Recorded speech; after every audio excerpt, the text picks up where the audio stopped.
Olá, pessoal. Na aula de hoje, a gente vai ver uma pequena introdução sobre a linguagem C. A gente vai iniciar vendo algumas características da linguagem, tá? Ela foi construída para ser uma linguagem de propósitos gerais, ou seja, através dela a gente pode criar programas de qualquer natureza, desde um programa para realizar uma aplicação qualquer para um usuário, assim como programas mais robustos, como desenvolver um sistema operacional ou mesmo uma outra linguagem de programação. A linguagem C ela tem um poderoso conjunto de operadores e de tipos, o que torna ela bastante poderosa, e ela também tem como característica ser bastante flexível. Essa flexibilidade significa que eu posso misturar numa mesma expressão, por exemplo, diversos operadores e diversos tipos, sem que a linguagem dê um erro, por exemplo, de compilação, como em algumas outras linguagens daria. Ela vai converter esses tipos automaticamente, gerando um resultado, enfim, que ela vai considerar como correto. A gente precisa conhecer bem esses operadores e como eles se relacionam uns com os outros e os tipos também, como eles se relacionam, de forma que a gente evite a propagação de erros lógicos, né, ao longo do programa. Contudo, né, essa flexibilidade, que é uma característica da linguagem, ela torna a linguagem mais poderosa. Ela gera código otimizado. Além disso, com facilidade a gente pode utilizar programas desenvolvidos na linguagem em diferentes plataformas sem precisar alterar muita coisa, né? Então, é uma linguagem portável. Ela trabalha num nível relativamente baixo, mas com recursos alto nível, né, que nos permitem criar aplicações mais alto nível. Recursos relativamente baixos, nível, né, relativamente baixo no que se refere à manipulação direta de hardware. É possível, né, através da linguagem C. Além disso, ela tem diversas bibliotecas de funções que expandem, né, a potencialidade da linguagem. Funções essas que vão desde criar rotinas gráficas, manipulação de arquivos, ou mesmo para programação orientada a objetos, por exemplo. Aqui eu trago para vocês a estrutura básica de um programa na linguagem C. Independente do tipo de programa, né, ou do tamanho do programa, ele segue sempre é uma estrutura básica padrão. Se vocês olharem aqui no início, nós temos a palavra include, e depois, entre os sinais de menor e maior, a gente tem então arquivos de cabeçalho. Pessoal, a gente vai colocar aqui o nome do arquivo de cabeçalho que a gente quiser incluir junto na compilação do nosso programa. Os arquivos de cabeçalho, eles contêm a descrição de diversas funções de uma determinada biblioteca. Com isso, quando a gente compila o nosso programa, esses arquivos são compilados junto, né? Essa descrição dessas funções são compiladas juntas, de forma que o nosso programa possa utilizá-las, né? Porque ele já conhece essas funções. Nós podemos usar quantos includes forem necessários, né? Um para cada arquivo de cabeçalho. Logo depois, aqui a gente tem na estrutura uma linha com o define. O define é um operador do C que nos permite definir constantes, né? Ele é opcional, eu não preciso ter constante no meu programa. Contudo, se eu tiver mais de uma constante, eu vou colocar uma abaixo da outra aqui. Não vai ponto e vírgula após nenhuma dessas linhas aqui. Logo depois, na sequência, nós temos a descrição das variáveis globais, que a gente vai ver mais adiante, né, nessa aula, o que elas representam. E logo depois vem a declaração das funções. Pessoal, o C ele é composto por um arquivo contendo uma coleção, né, um conjunto de funções. Ele é todo desenvolvido dentro de funções, sendo que ele sempre começa a ser executado pela função main. Então, aqui, se vocês olharem, ó, a gente tem a função main, o corpo dela abre aqui nesse abre-chave e fecha aqui nesse fecha-chave. Claro que nós podemos ter, como é esse caso aqui, dentro de um programa, apenas a função main, né? Mas a gente precisa ter pelo menos a função main, que é a função principal do programa. Declaração de função significa o seguinte: quando nós tivermos mais funções além da main, a gente deve copiar o cabeçalho, que é essa primeira linha dela, e colocar aqui um abaixo do outro, seguido de um ponto e vírgula no final. Com isso, já de início, no início da compilação do nosso programa, o C já conhece todas as funções existentes nesse código. Com isso, independe a ordem que nós vamos colocá-las no código, porque nós já declaramos ela anteriormente. Então, ele sempre vai conhecer todas elas. Bom, aqui na estrutura, então, da main, a main é a função principal. Ela abre o corpo dela com uma chave e fecha com outra chave. Logo no início, a gente tem a definição das variáveis locais. Eu vou explicar melhor isso mais adiante, ainda nesse vídeo. Depois, nós temos definições de comandos da linguagem. E, por fim, a gente vai ter o return, que nos permite, então, encerrar o nosso programa. Claro que se essa função main não retornasse, ó, aqui é o tipo de retorno da função, vem antes do nome dela. Se essa função não retornasse um inteiro, bastaria fechar a chave aqui. Daí é sinal que ela encerrou. Como essa função ela retorna um valor, eu preciso, de fato, dar um return e dizer qual o valor que ela retorna. Pessoal, o que acontece? Isso aqui é um padrão, é uma boa prática de programação, tá? Na linguagem. Toda função main, ela deve sempre retornar um inteiro, que significa 0 se ela foi executada do início ao fim, né? Então, ela teve sucesso. Ou qualquer valor diferente de 0, como 1, por exemplo, se deu algum erro. Aqui, o que eu estou dizendo? Fez tudo isso, retorne 0, ou seja, ela está retornando para o sistema operacional que chamou ela, 0, significando que ela foi executada com sucesso. Se aqui no meio tivesse realizado alguma operação que tivesse dado algum erro, eu teria dado, por exemplo, um return 1, que diria para o sistema operacional que essa função encerrou com algum problema. Bom, então o que a gente tem, né? Qual é a estrutura de um programa em C? Ele é formado, então, por um conjunto de funções e sempre ele inicia sua execução pela função main. O que é um comando, né? Eu coloquei ali na página anterior, né? Aqui na tela anterior, que dentro nós tínhamos comandos. Como é que é a estrutura desses comandos? Eles devem ser escritos sempre em minúsculo e devem ser seguidos por um ponto e vírgula no final. Bom, aqui eu tenho então a definição de identificadores. O que são identificadores? São nomes de variáveis, nomes de funções e de constantes que nós mesmos vamos definir, né, quando estivermos escrevendo um programa. Só que esses nomes, eles devem seguir uma regra, ou seja, o primeiro nome deve sempre ser o primeiro caractere dele, aliás, do identificador, deve sempre ser uma letra ou o caractere sublinha, o underline. Os demais caracteres, ou seja, do segundo em diante, né, que compõem o nome do identificador, esse identificador, podem ser letras, números ou o underline, né, o caractere sublinha.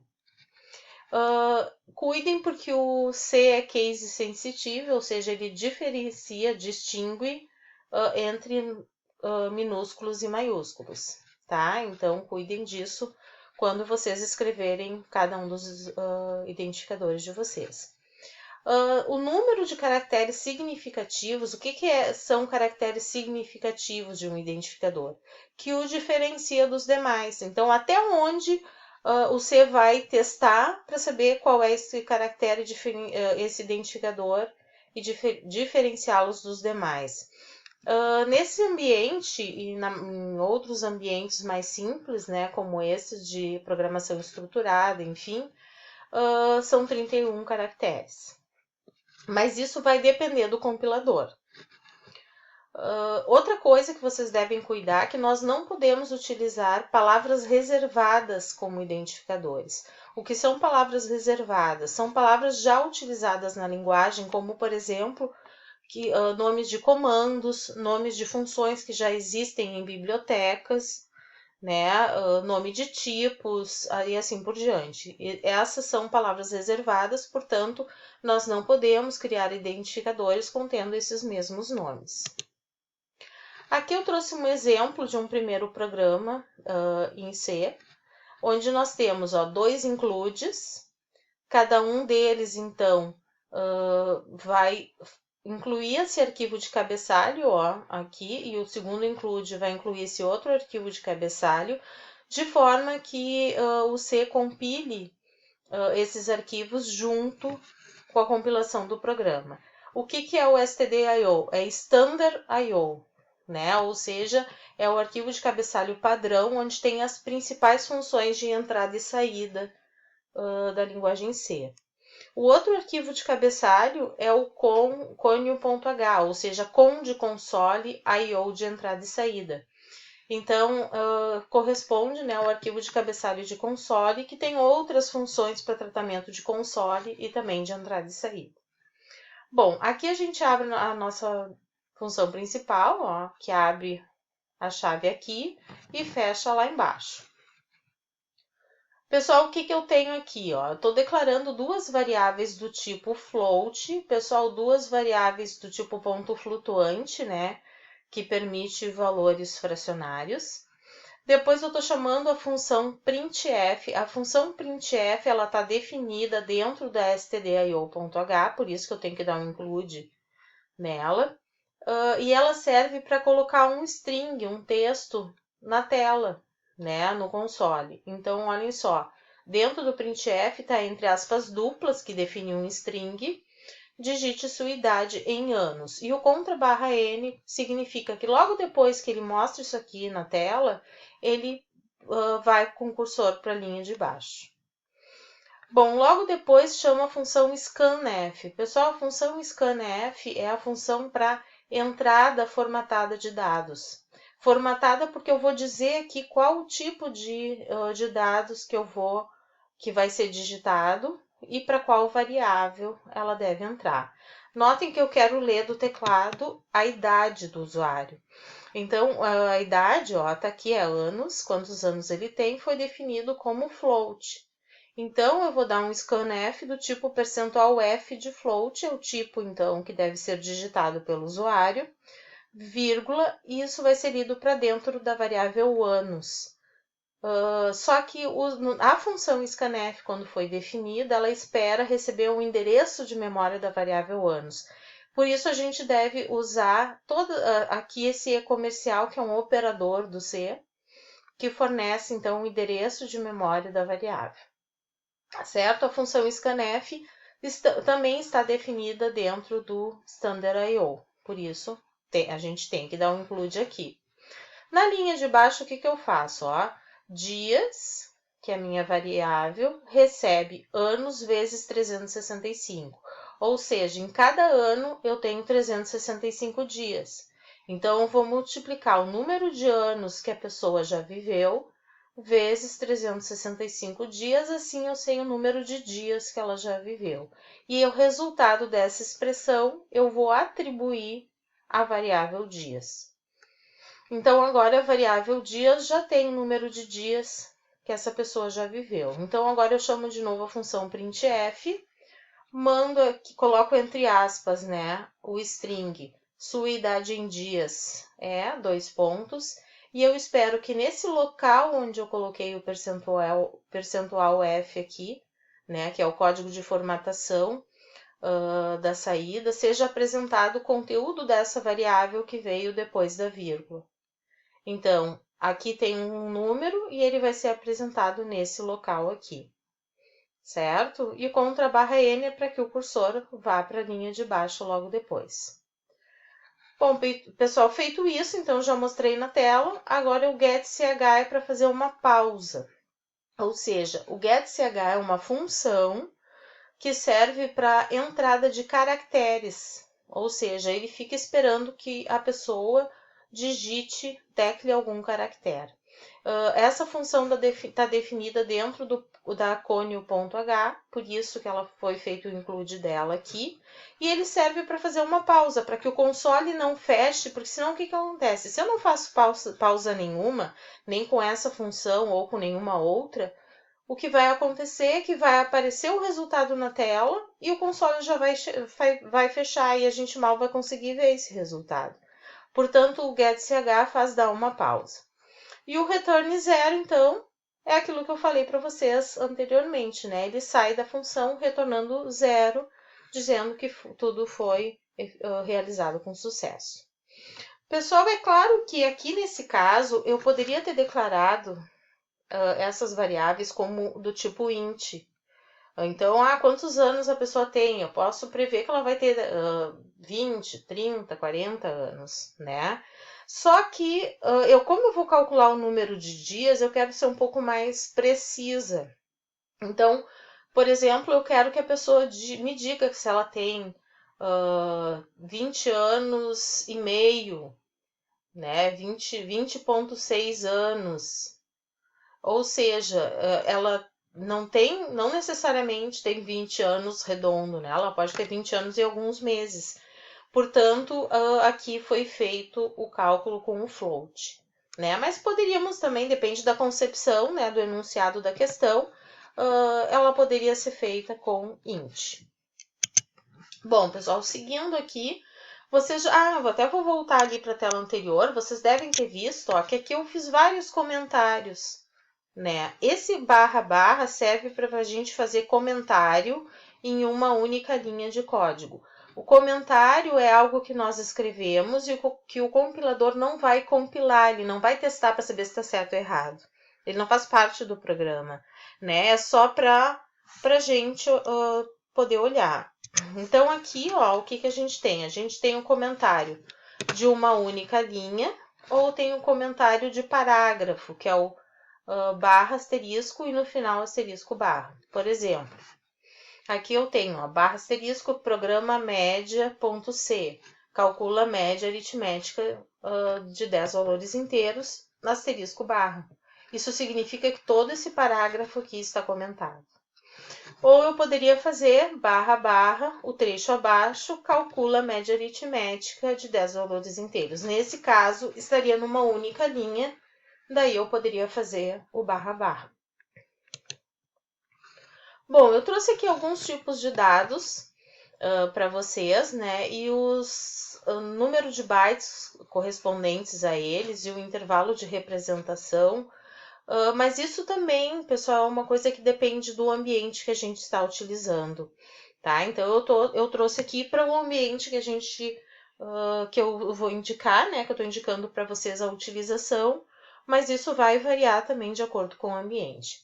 Então, o tipo char do C, ele ocupa 1 byte de memória, ele pode armazenar, né? Uma variável do tipo char pode armazenar um único caractere, e o intervalo de representação é de menos 127 a mais 127, né? Mas ela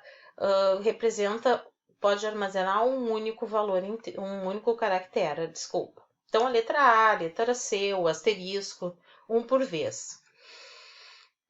O tipo int, ele ocupa 2 bytes de memória e ele pode armazenar um valor inteiro, né? Esse valor inteiro, ele pode estar nesse intervalo de representação que vai de menos 32.767 a mais 32.768. Então, o inteiro pode estar dentro desse intervalo aqui, tá? O caractere, pessoal, aqui a gente colocou um intervalo para ele inteiro. Todo caractere tem um valor inteiro associado a ele, né? Isso a gente vai ver também em outro momento. Contudo, saibam que a gente pode, num char, armazenar apenas um caractere. Já o inteiro é importante que vocês saibam a representação, né? Porque se eu tiver que representar o valor 50.000, por exemplo, já vai ultrapassar, né, esse intervalo aqui de representação, que é 32.768, é o número maior, considerando um valor com sinal, com a possibilidade de eu ter sinal. O float, por sua vez, ocupa 4 bytes e é R$1, um valor real, um valor fracionário, né? E ele tem 6 dígitos de precisão, ou seja, ele trabalha com 6 casas depois da vírgula. Um double ocupa 8 bytes para ser armazenado. Ele é um real de precisão dupla, né? Ele ocupa mais bytes para poder armazenar. E ele usa 10 dígitos de precisão, ou seja, 10 dígitos após a vírgula. A gente pode ainda utilizar alguns modificadores de tipos para esses tipos básicos aqui. Ou seja, eu posso utilizar o modificador long, que ele vai aumentar o número de bytes de um tipo. Então, aqui eu tenho o int, se eu usar o long int, long na frente, eu passo a ter um inteiro, ao invés de ter 2 bytes, ele passa a ocupar 4 bytes. Daí eu aumento esse intervalo de representação aqui. Eu poderia, por exemplo, representar os 50.000 que eu falei antes. Da mesma forma, eu tenho aqui o long double. O long double, double normal ocupa 8 bytes, né? O long double ocupa 16 bytes. Então, eu também duplico, aumento o intervalo de representação dele. O outro modificador de tipo que nós temos é o unsigned, quando a gente vai trabalhar com valores sem considerar o sinal. São sempre valores positivos. Então, um unsigned char vai de 0 a 255. Né? Então, ao invés de ser menos 127 a mais 127, que são os valores inteiros associados a cada caractere, a gente tem de 0 a 255. Já no valor unsigned int, continua usando 2 bytes, só que o intervalo de representação vai de 0 a 65.535, diferente desse intervalo aqui. E a gente tem também... Opa! Voltou ali. A gente tem também, pode utilizar ainda, pode combinar, né, ainda 2. Unsigned long int. Então, ele continua sendo um long int de 4 bytes, só que ainda pode trabalha sem sinal, o que aumenta ainda o intervalo de representação positivo no caso. Pessoal, a gente tem também as constantes, né? Constantes são valores, são nomes associados a valores. Imaginem assim, eu tenho um valor e ao invés de chamar por esse valor, como por exemplo, o valor 100, é um número, né? Inteiro 100. Ao invés de eu chamar esse número por 100, eu vou me referir a ele por um nome. Isso é uma constante. Né? Mas notem, não é uma variável, o valor, seu conteúdo não será variado ao longo do programa. Se ele for 100, ele sempre será 100. Né? Então, são nomes dados a valores e não variam ao longo do programa. Por que a gente usa constante? Muitas vezes a gente melhora a legibilidade de um programa, né, facilitando a localização dessa constante caso precise alterar um valor. Por exemplo, digamos que eu vá definir, como eu tenho aqui embaixo, a palavra max, eu estou definindo o valor 100. E isso eu faço lá no início do meu programa. E depois, ao longo do meu programa, toda vez que eu quiser usar isso, eu vou usar max, max, max. Num determinado momento, eu vou precisar fazer uma alteração no meu programa, porque o máximo, por exemplo, de alunos numa turma, o máximo era 100. Agora o máximo passou a ser 150. Eu vou mudar, então, o meu programa, vou mudar minha constante para 150. Basta que eu vá aqui no define e altere o 100 para 150. Daí, todas as linhas que tinham max, max, max, continuam agora tendo, só que agora vale 150. Certo? Então, melhora a manutenção também de um programa. A declaração deve ser, então, no início, né? Logo depois dos includes.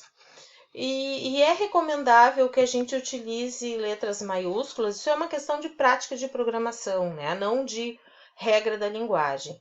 mas é aconselhado que nós utilizemos letras maiúsculas para declarar uma constante, porque fica mais fácil de diferenciá-las das variáveis depois. E qual é a sintaxe, né? A sintaxe a gente utiliza cerquinha define, né? Esse caractere, né? Define, espaço, o nome que a gente quer dar e espaço, o valor. E não vai ponto e vírgula.